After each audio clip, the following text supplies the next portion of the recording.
We begin today with the Department of Justice and moments that define a presidency and a country. In modern times, there was, of course, this moment during President Richard Nixon's presidency.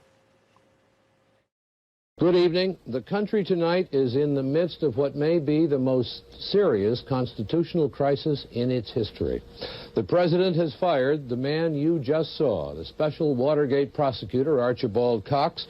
Because of the president's action, the attorney general has resigned. Richardson's deputy, William Ruckelshaus, has been fired. All of this adds up to a totally unprecedented situation, a grave and profound crisis in which the president has set himself against his own attorney general and the Department of Justice. A grave and profound crisis. As we know, that moment ultimately led to Nixon's resignation and was a turning point that shaped the Department of Justice for decades to come. The country essentially said that will never happen again. But now, with the indictment of former FBI Director James Comey, we appear to be at another one of these moments, with a sitting president openly pushing the DOJ for prosecutions of his perceived enemies and a DOJ leadership team that is willing to comply, despite the opposition of career DOJ prosecutors. In both cases, we have presidents using the power of the Justice Department to do what they want, whether to protect themselves or prosecute their perceived enemies. But one thing that differs at this point is that presently, the pushback is only coming from one side of the political aisle, and Trump has already forecasted that this is only the beginning.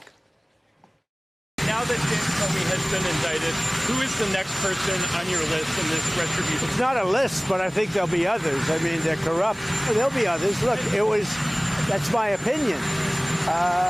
They weaponized the Justice Department like nobody in history. What they've done is terrible. And so I hope there are others, because you can't let this happen to a country. And speaking of those others, the New York Times reported just last night that the DOJ is seeking information on Fulton County District Attorney Fani Willis. You remember her. She led the election interference case against Trump in Georgia. Quote, federal investigators have subpoenaed records related to travel they believe Fani Willis took around the time of last year's election, but it was not immediately clear why. But the document reviewed by the Times is an indication that the Justice Department under President Trump may be investigating another one of his old foes. And late last night, Attorney General Pam Bondi backed up Trump's threats that there will be others when she had this to say. Whether you're a former FBI director, whether you're a former head of an intel community, whether you are a current state or local elected official, whether you're a billionaire funding organizations to try to keep Donald Trump out of office, everything is on the table. We will investigate you and we will end the weaponization. Everything's on the table. Joining us now, former federal prosecutor Paul Butler, who is also an MSNBC legal analyst and Georgetown law professor, and New York Times D.C. correspondent covering the Justice Department, Glenn Thrush. Glenn, I want to start with you. This is something, when it comes to Comey, that Trump has wanted to do for nearly a decade at this point, right? He has been going after Comey for kind of starting the criminal background as Trump sees it. But the indictment that we have is vague. It was unclear whether it was about McCabe, and now it seems like, person number 3, as MSNBC has reported, is Richmond. So talk folks a little bit through what we have in this indictment and what it tells you about where this case is going. Well, what's in the indictment is a very quick read. It is about 2 to 2.5 pages long. The only signature on it is Lindsay Halligan, the Trump former defense lawyer, who, without a minute of courtroom experience before she appeared in Alexandria Federal Court on Thursday, and it hinges on some testimony that Comey gave before the Senate Judiciary Committee in 2020. And we should just say the timing of this is not accidental or coincidental. On Tuesday, the statute of limitations for prosecuting Comey for lying to Congress expires. So there are 2 counts. It's really one crime, which is lying to Congress about whether or not he used a cutout, a staffer, to communicate confidential information to reporters. It is one of the thinnest indictments my colleagues at the paper can recall. It contains very, very little information about how Comey behaved, or in the allegation, misbehaved. And it doesn't even quote Comey directly. It quotes a paraphrase of Comey's testimony from Senator Ted Cruz. The general feeling on this, both inside and outside the federal prosecutor's office in Northern Virginia, is that it was a weak case. There isn't enough evidence to have brought this indictment, and the belief is generally that its prognosis moving forward is extraordinarily iffy. Paul, one of my takeaways is that you can't indict a salami sandwich, but you can still indict a ham sandwich. Is that the point here, even though what Glenn lays out, that this is a very weak indictment, but potentially lacking real teeth for a conviction? Do you think that is this Justice Department's end game at the end of the day? Totally. So to get a grand jury to indict, there have to be 12 out of the 23. So it's not a requirement for a unanimous verdict. It's the lowest standard of proof in the legal system. Probable cause, very different from a trial where you have to have a unanimous verdict again, and the jury has to find proof beyond a reasonable doubt. In this case, 14 of the 23 grand jurors voted to indict on 2 counts. There was a third count that they didn't vote to indict. So most prosecutors have never had a grand jury fail to indict ever. It's a very rigged system in favor of the prosecution. The defense attorney isn't allowed in the room. There's no judge, and the prosecutor isn't obligated to present evidence of innocence. So it's easy to get an indictment. They had a tough time there. We don't like to predict what's going to happen in a trial. I can tell you it's extremely unlikely that James Comey will ever be convicted of a crime. Glenn, I want to get a little bit into the particulars of this indictment, which in it, we don't know exactly who they are referring to when they're talking about this allegation that James Comey lied to Congress. We think that it's about a 2020 exchange that Comey had with Senator Ted Cruz of Texas. But what exactly do you know, does the New York Times know, when it comes to who is referenced, who's person number 1, who's person number 3 in this indictment, and what allegation they're leveling against Comey? Well, it appears from our reporting, and we've published this. Daniel Richman, I'm not sure which one is 2 or which is 3, but Daniel Richman, now a Columbia law professor, who we reported was subpoenaed in this case, and by the way, did not provide any information that appears to have compromised Comey, is one of them, and the other one appears to be former FBI official Andy McCabe. But let's look at the broader picture here. It is very difficult, as we're kind of studying the legality of this and the evidentiary trail. I think to some extent you have to move beyond the 4 corners of this indictment and look at the politics. Lindsey Halligan was inserted into that position essentially on Trump's whim, at his direction, when Eric Siebert, his previous pick for that office, was ejected for not going along with this indictment. What we are seeing here at every level of the system below Trump, and actually, just to kind of go back to Bondi's statement last night, Bondi has this persona on Fox, and by the way, I should say she only appears on Fox. She has not sat down for an independent interview with us or anybody else. She appears to be very strongly behind all of this stuff. She projects this image of a tough prosecutor. In fact, our reporting shows that Bondi and her principal deputy, Todd Blanche, objected to Siebert's firing, and they warned the White House that the evidence in the Comey case and a mortgage fraud case against Letitia James, the New York Attorney General, was profoundly weak. And they attempted, I think, to sort of moderate what was going on last week. They were blindsided by the appointment of Lindsey Halligan. So this image that Bondi is attempting to project by speaking to Sean Hannity, who she considers to be one of her close friends, is in a sense, there's more than meets the eye here. There is dissension creeping up the ranks at the Justice Department, although as you know, the prime directive for all of these folks is to keep their job and to maintain their good relationship with Donald Trump. And Paul, that prime directive came directly from the president, right? He posted on Truth Social, that feels like a million years ago, but just like last week, saying they needed to start indicting people, that time was running out, time being the fact that the statute of limitations on Comey was running out. I want to play some sound from Deputy AG Todd Blanche about how he and the Attorney General are thinking about what Trump said.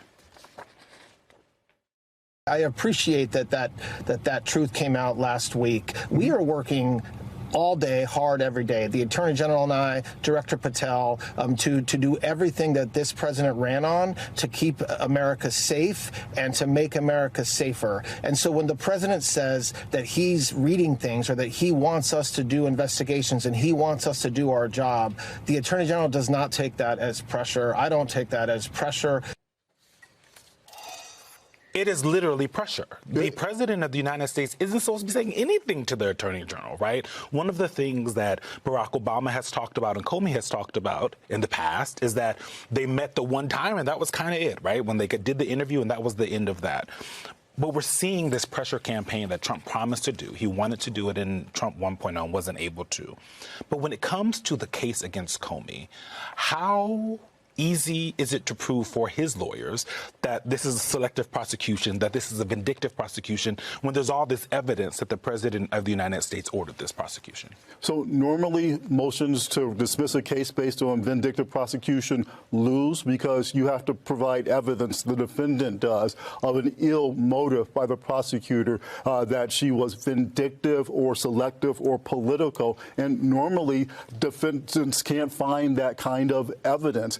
Here, there's a mountain of evidence. Last night, President Trump said they did this to me for 4 years. We have a social media order to the Attorney General of the United States. You got to do something now. We have the experienced prosecutor who he fired. This guy had been a prosecutor for 15 years. He said, DOJ regulations say we can't bring a case unless we can convince a jury. We're going to lose this case. Trump said it didn't matter, or Bondi said it didn't matter, so they insert their hand-picked person. Again, the person who said, based on his experience, they couldn't win the case, prosecuted for 15 years. The person who's bringing the case, who signed the indictment, today is Saturday, she's been a prosecutor for 6 days. Let me ask you a question. When you hear the word democracy, what comes to mind? For many Americans, democracy can seem abstract, a thing about elites, which elites who day-to-day normal people struggles wax poetic. We're being called upon in this moment to fight to defend our democracy, but it's hard for some to fight for an ideal when they're just trying to make ends meet. And part of that is because many elected officials don't want to ruffle their donors' feathers, so they keep their criticism of Donald Trump, the attacker-in-chief of American democracy, shallow, surface level. They play it safe. They avoid speaking the harder truths that not only is Trump an existential threat to democracy, but to the system itself, of which they are, meaning corporate leaders, an intrinsic part. It's broken. It's been broken for a long time, during times of Democratic and Republican leadership. Take these numbers. According to the Congressional Budget Office, in 2022, just 10% of the country owns about 60% of the nation's wealth. Roughly half the country, the bottom half, owns only about 6% of the country's wealth. As Ben Rhodes puts it, quote, you can't build movements without breaking things. That entails risk. You will lose some donors, antagonize some interest groups, but nothing could be riskier than our current course. This country is being destroyed from within. We don't need a detailed new policy agenda from Democrats that they can't implement now and that most people will never read. We don't need politicians fanning out as awkward guests on podcasts about sports or culture or conspiracy theories. We need authenticity. We need to know that the party is willing to fight for the things that matter most to people in this country and is unafraid to take on the special interests that are destroying it. Unafraid to take on the special interests that are destroying it. which is a long way to bring us back to the biggest political topic that the non-political class has been talking about all week, and that is Jimmy Kimmel. We have lived through these last 2 weeks not just talking about a late-night comic's ability to tell a joke or whether that joke was funny or appropriate. It was about who gets to decide what you hear, what you laugh at, and what you and your family and your friends discuss and debate. For several days, Sinclair and Nexstar, two local media giants that between them own more than 70 ABC affiliate stations, benched Jimmy Kimmel indefinitely. They decided for millions of Americans that his voice was off limits, not because of ratings, not because of contracts, maybe not even because of Jimmy Kimmel's politics or his jokes, but because Donald Trump and his henchman who controls the broadcast licenses and mergers wanted it that way. They went even further, trying to force Kimmel to donate to Charlie Kirk's foundation. Through their public statements, they made it clear this was punishment. More importantly, to every other comedian, satirist, journalist, and their employers, this is a warning. And in that moment, the mask dropped. Broadcasters revealed themselves as political actors, and that's why monopolies matter, because companies and CEOs have politics too. When a handful of companies own the airwaves, they don't just control the market, they can gerrymander the airwaves, redrawing the very boundaries of political debate and public debate. So let's go back a bit and discuss how we got to this moment. Not with the FCC chairman, Brendan Carr, not even with Donald Trump. The problem we have confronted in the last 2 weeks started decades ago, when government dismantled New Deal protections against media consolidation. The 1996 Telecommunications Act, passed under Bill Clinton with Newt Gingrich, supercharged a wave of media mergers. In 1983, 50 companies controlled 90% of America's media. Today,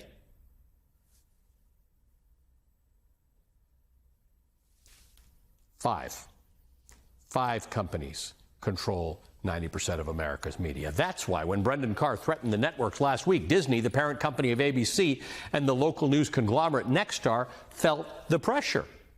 Because both had multi-billion-dollar mergers on the line waiting for the approval from the FCC, which Carr runs. So hours after Carr issued his warning to ABC and their channels that we can do this the easy way or the hard way, his words, the affiliates announced that they would stop airing Kimmel, and ABC yanked him off the air.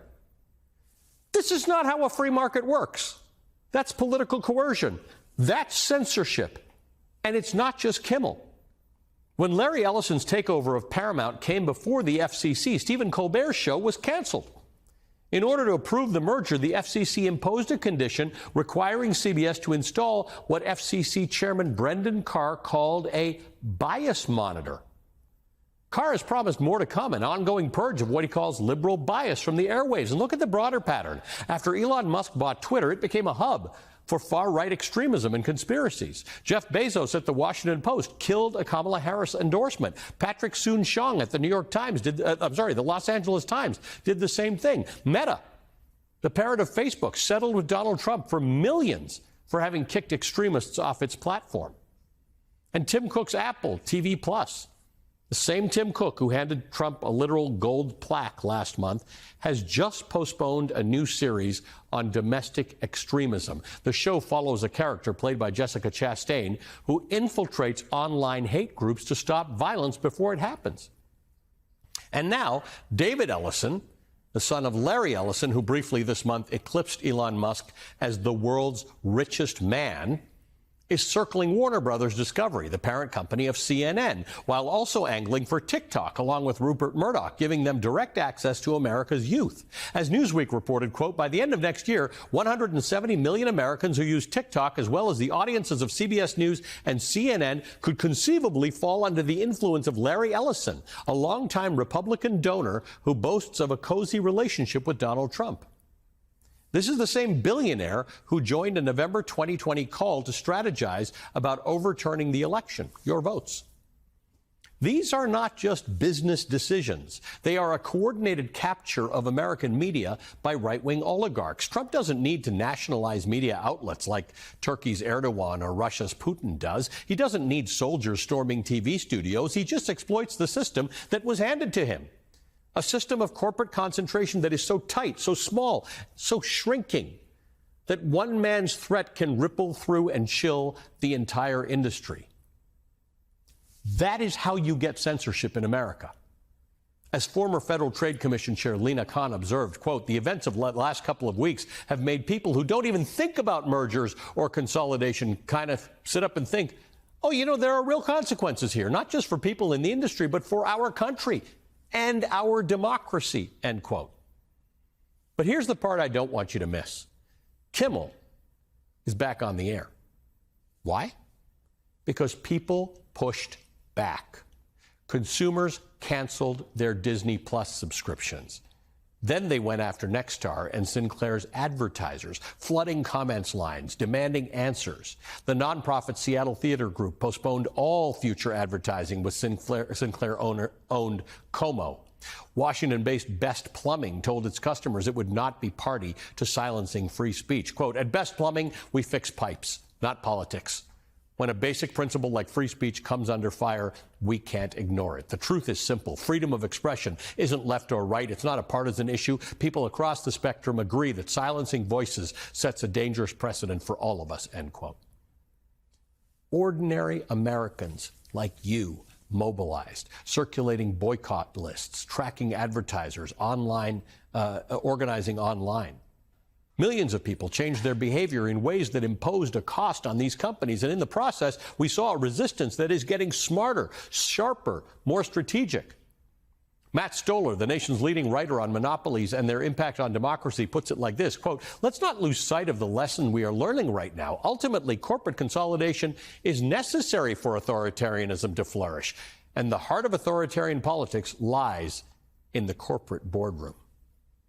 History shows us boycotts, strikes, sit-ins. These are the tools that break authoritarian power.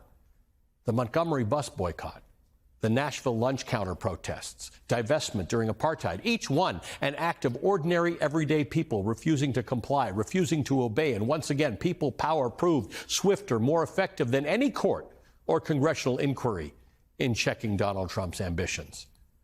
The activist Nika Kovac, who fought authoritarian movements in Europe, puts it this way, quote, the thing that is making Trump powerful now is he's thinking that nothing can stop him. You need one victory. When you get that win, people start to feel that they still have power because of what they did together, end quote. This week, the American people punched back. They sent a clear warning to America's CEOs capitulating to Trump. It will cost you more than resisting him. ABC, Sinclair, Nexstar, they got the message. Crucially, Hardy Merriman, a historian of civil resistance, reminds us that in the backsliding of democracies, citizens rarely want to return to the same broken system that failed them in the first place. As Merriman puts it, what people want is not just a leader who's not corrupt, they want a system they can trust, a system that works for them. And if lawmakers expect mass participation against authoritarianism, their vision has got to be bigger than just going back. According to Merriman, this is bigger than Democrats and Republicans. This is about a huge swath of people, those who have not been able to get ahead, those who were living paycheck to paycheck a few years ago, but now because of the rising cost of living can't even make it. But it's also about those who are working and doing okay, but recognize just how precarious their situation is. They are one job loss away from falling through a trap door. That's a huge group of Americans in that situation, end quote. Democracy has got to mean something more than a nebulous rallying cry for top Democrats. Democracy is an idea. Democracy is an aspiration.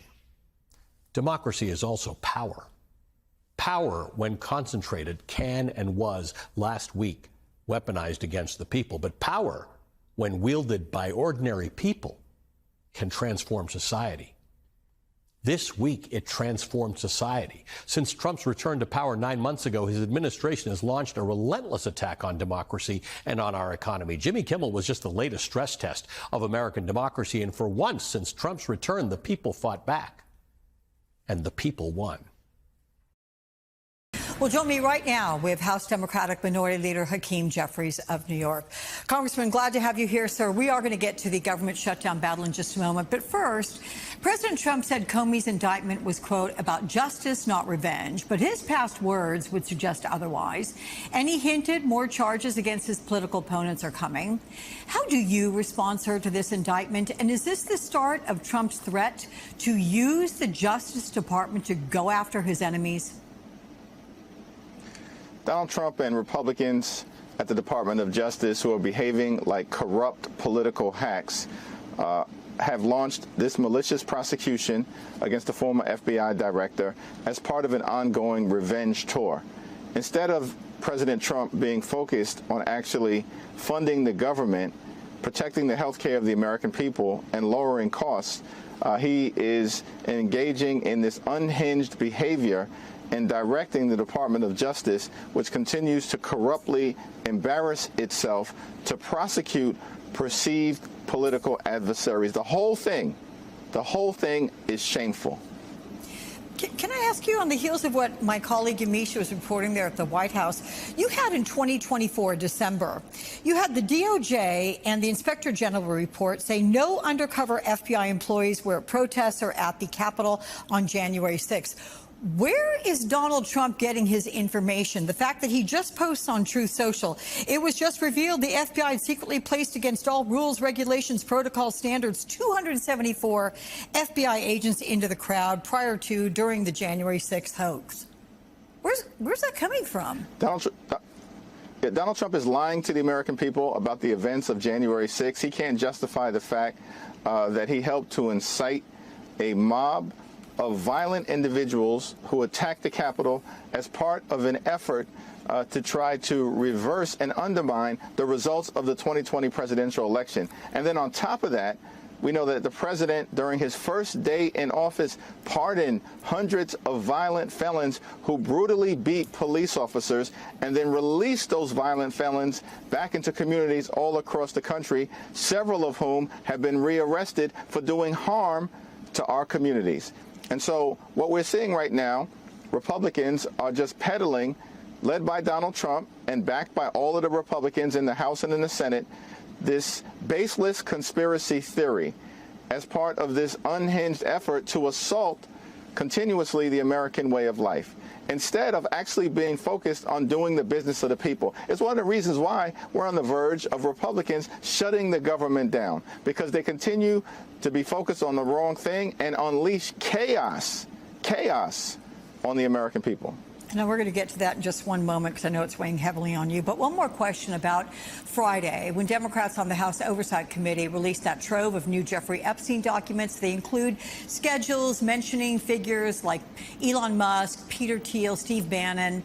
And it comes after Adelita Grijalva's victory in that Arizona special election gave backers of the discharge petition that deciding 218th vote to compel the DOJ release the complete files. What is your response to these new documents? Do you expect the House to pass the discharge petition soon? Yes, Representative-elect Grijalva should be sworn in this Tuesday, we believe, which will be a pro forma session of the House of Representatives. It's been done before by Republicans. There's no dispute as it relates to her election, and she should be able to serve in the House next week. And the only reason that may not happen is because Republicans are concerned with the fact that she would be the 218th vote to compel the Trump administration to release the Epstein files. We just want to provide the American people with the truth, the whole truth, and nothing but the truth, and respect the wishes of the victims to make sure that there's full and complete and total accountability.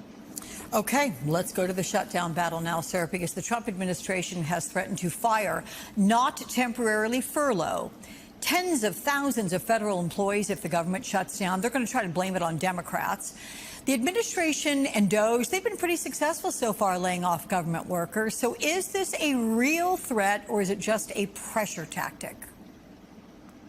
Seems to me that it's an effort to try to intimidate Democrats, and we are not going to be intimidated away from our position, which is clear. We'll sit down with anyone, anytime, any place, in order to try to find a bipartisan path forward to fund the government, but we will not support a partisan Republican spending bill that continues to gut the health care of the American people. We're going to stand up for Medicaid, stand up for Medicare, stand up for the Affordable Care Act, stand up for our hospitals, our nursing homes, and our community-based health clinics, all of which have been under assault, and stand up for the fact that if Congress doesn't act with respect to the Affordable Care Act tax credits in a matter of weeks, tens of millions of Americans are going to experience dramatically increased premiums, co-pays, and deductibles.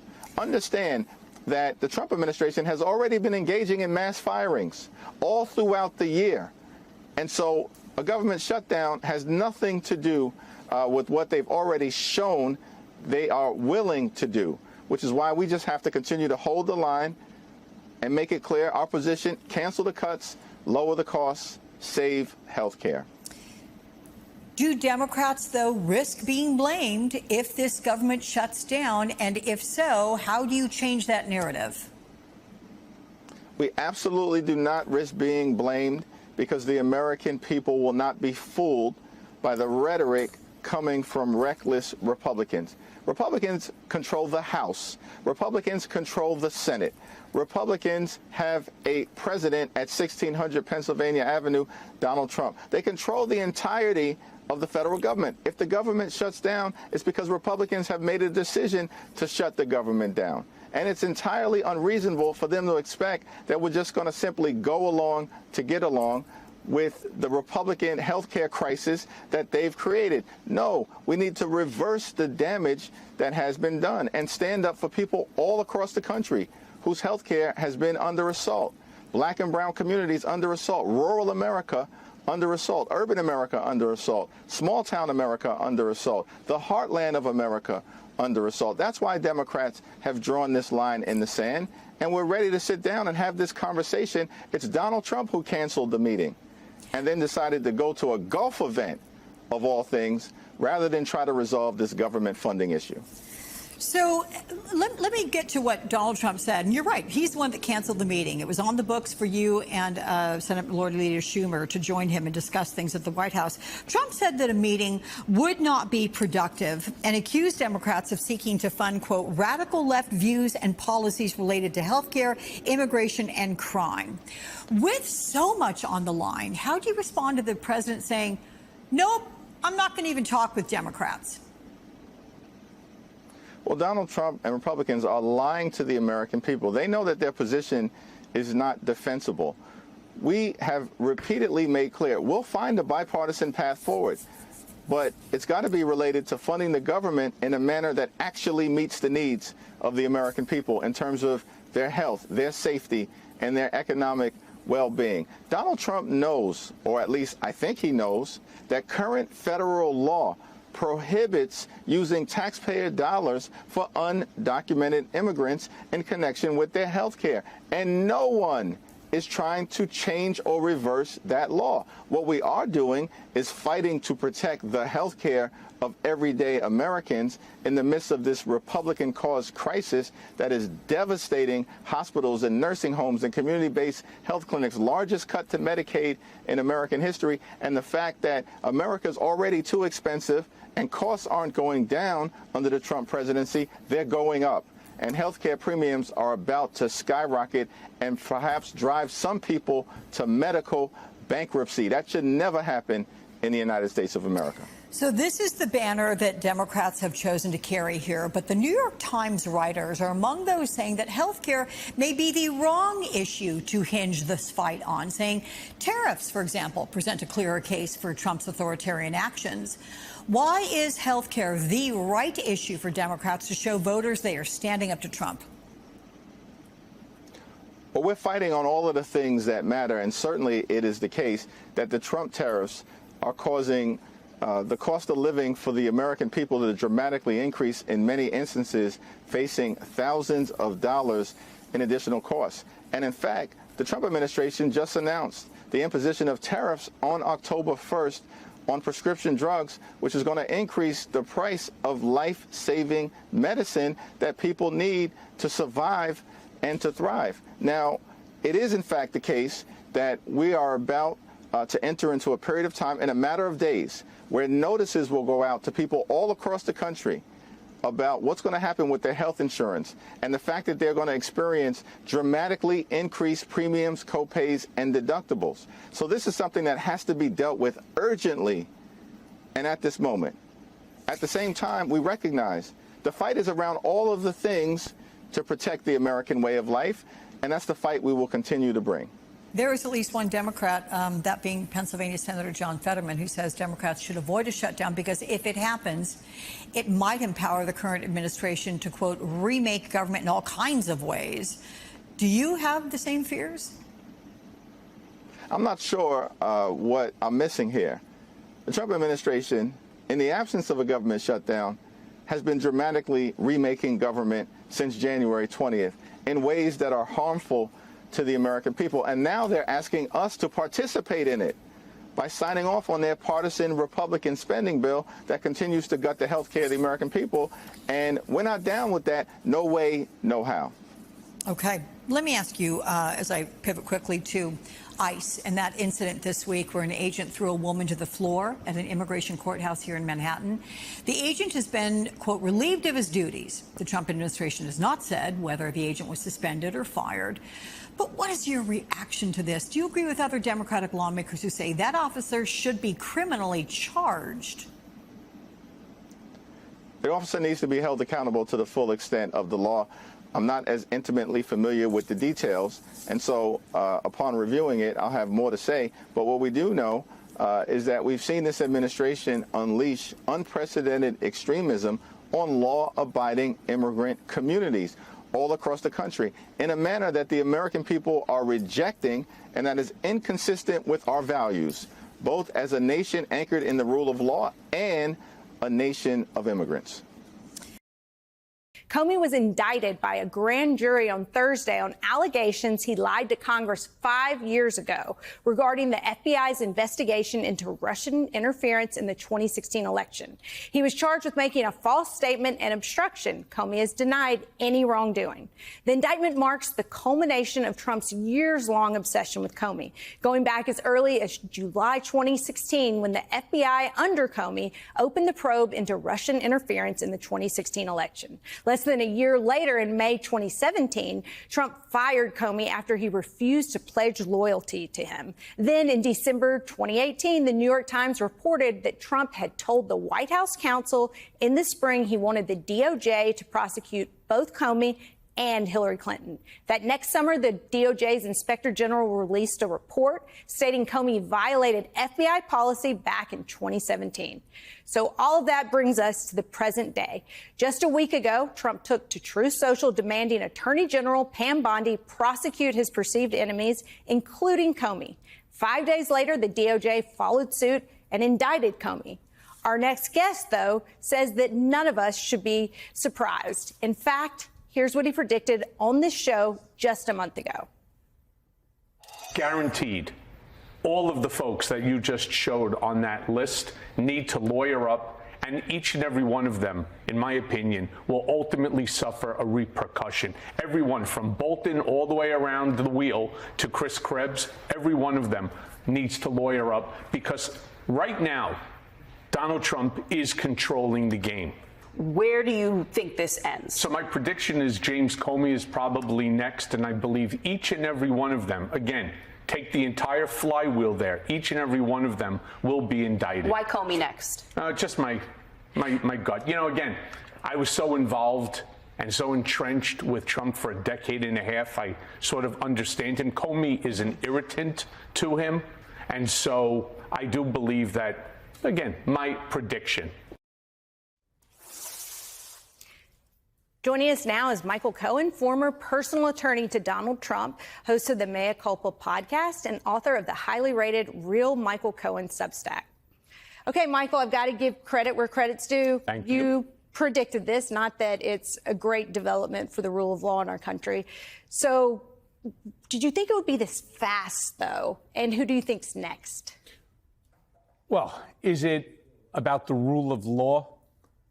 Do any of us actually really know whether or not Comey is or is not guilty of the charges. I know that they parade out all of these pundits. They have the great titles in the Chiron, former prosecutor, yada, yada, former FBI. Who's seen a single document that's in the possession right now of the DOJ? The answer is nobody. Who has the crystal ball? Still nobody. I will tell you from my investigation, which I used Brian Karem, who's a 30-year White House correspondent, to speak to people inside government because they wouldn't talk to me. I've learned that Comey was actually very much involved in the Russia investigation in a very negative way. And chances are this DOJ has every single email, every text message, every communication. I believe likely he will be found guilty. Oh, well, that's interesting because I think he likely committed a crime. Wait, what? What specifically? I believe likely he committed a crime. I don't know what that crime is, but there are hundreds of thousands of documents, and government has each and every one of them. All they need to find is that one. And remember, see, James Comey, when he was the head of the FBI, he was so used to punching down. Well, now you have the FBI that's going to be punching up. I've been through this system. I know better than anybody what a weaponized DOJ looks like and feels like. It is insurmountable. Didn't you actually break the law, though? With Stormy Daniels and the payment? Well, it was a campaign finance violation. Is it any different than, for example, John Edwards? But isn't that what the law is supposed to do? Let me say I did. I pled. I pled also under some very extreme circumstances. My entire case didn't last like everyone else's. It was 48 hours. Either from a Friday to a Monday, either I plead guilty or Southern District of New York was filing an 80-page indictment that included my wife. So before we get into don't have to relitigate. Right, we could relitigate the whole thing. But I believe that Comey likely will be found guilty. Comey will have his day in court, but I just want to kind of come back to what the conversation is about here, which is the weaponization of the Department of Justice. What you're saying right now is that the Department of Justice under Donald Trump has been weaponized or has not been weaponized? I think it's been weaponized under more than just Donald Trump. I think it's been weaponized by government for, I don't know, as long as it's been around. Well, because I think your argument is it was weaponized then by Comey against Donald Trump. That's what you're arguing right now. And so you think that there will be evidence that will show that in court and so thus validate Donald Trump's vendetta against James Comey. At least I couldn't have said it better. I'm no fan of James Comey, too tall, bad writer. But I think that if they had evidence, wouldn't they have charged? Because the charge here is that he's charged in like lying and also misstatements. And there's there's this grand jury. There's this hearing where he's talking and they say it shows that he's lied. I mean, it seems pretty thin. Wouldn't they charge the stuff that they had if they had stuff? Maybe. Maybe not. They don't have to. Again, I think running. So you're basically implying there's no rule of law. I mean, what you're suggesting is when you keep saying maybe, you're basically suggesting that we're at a point where there is no rule of law, and whoever's in power. Donald Trump is the DOJ, and Donald Trump is controlling the DOJ. I believe that they will find the documentation, or they already have the documentation necessary. Now, you also asked me who I think is next. All right, my prediction, it's either going to be one of two people, Tish James, or it's going to be George Soros. He has been raising the specter of George Soros and his philanthropic activities. And Letitia James, though, didn't he just fire a prosecutor for not taking the case against her on mortgage fraud? But to go back to the case against Comey, it's a really tough case to win in court. How do you know? Because obstruction, that he lied under oath. How do you know? And that, hold on. Here's it's not about how we know or not, because we don't know the evidence, right? So we're not going to go down that road. But I will tell you what has transpired. Donald Trump, in the middle of his campaign, says he's all about retribution, right? He did not like James Comey. He then gets elected president in an interview with Kristen Welker. Right. Basically says that he wants the Department of Justice to go after these people. Last week, sends out a tweet in the middle of the day basically saying he wants his attorney general. The attorney at the time who could have prosecuted that case was basically saying, hey, there's not a lot of evidence for me to go after James Comey. The person they bring in who has zero prosecutorial experience makes the decision that she wants to go after James Comey for her 15 minutes of fame. Again, as I said, Jim Comey will have his day in court. The broader issue that I have is trying to take a step back and say, oh, this is just the normal wheels of justice spinning. But I'm not sure if you're saying because of your own personal experience, we have no rules and we have no justice in this country. Isn't that the way it looks? I'm asking you to make that point. Absolutely. That's what you're saying. In fact, I can give you the comparison. I want people to understand, I'm not here defending Donald Trump. What I'm trying to do is to explain where we are at, because you listen to all the pundits, they can sit there with their fancy titles and tell you whatever they want. Well, that's not a reality. Let's actually play some. Yeah, let's play some of this. Take a listen to some of these pundits that you're talking about. Well, I don't think there's a case. It seems to be premised on something that's not true. This is not a slam dunk case. It is so lean. I was looking for an introduction, didn't even get that.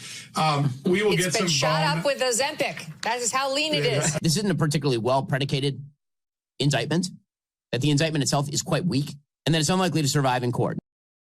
All right, not exactly opposition pundits there. Nope. Those are right-wing media allies of Donald Trump who are saying this case is pretty thin. I mean, when you've lost Alan Dershowitz. And Ben Shapiro. Right, but Alan Dershowitz, I mean, he's defended some. He's defended everybody. Yeah, Alan plays both sides of the. But think about this, too. You talked about how Trump has gone on and talked about going after James Comey. Didn't Tish James do the exact same thing to Donald Trump? Haven't we heard the exact same scenarios from pundits on both sides say, come on, nobody's ever been charged with this type of a crime? We've heard the same thing. My point is, we have lost as Americans our way. And I'm saying, let's not get distracted by James Comey. James Comey will have his day in court. Good luck to him. Not a fan, but good luck to him. Let's concentrate on tariffs, the economy. Let's concentrate on the things that matter to the American people that will help us to bring the midterm elections back to the Democrats. That's what I want to concentrate. Don't get sidetracked by all of the hoopla around James Comey. Not a fan of James Comey, but it's the head of the FBI. I mean, this is I said he was the head of the FBI. Indicting that person on something that everyone else has said is very thin seems like a pretty big deal. Well, we'll see. Seems like a we'll dangerous see when the precedent evidence comes out what it is that they're doing.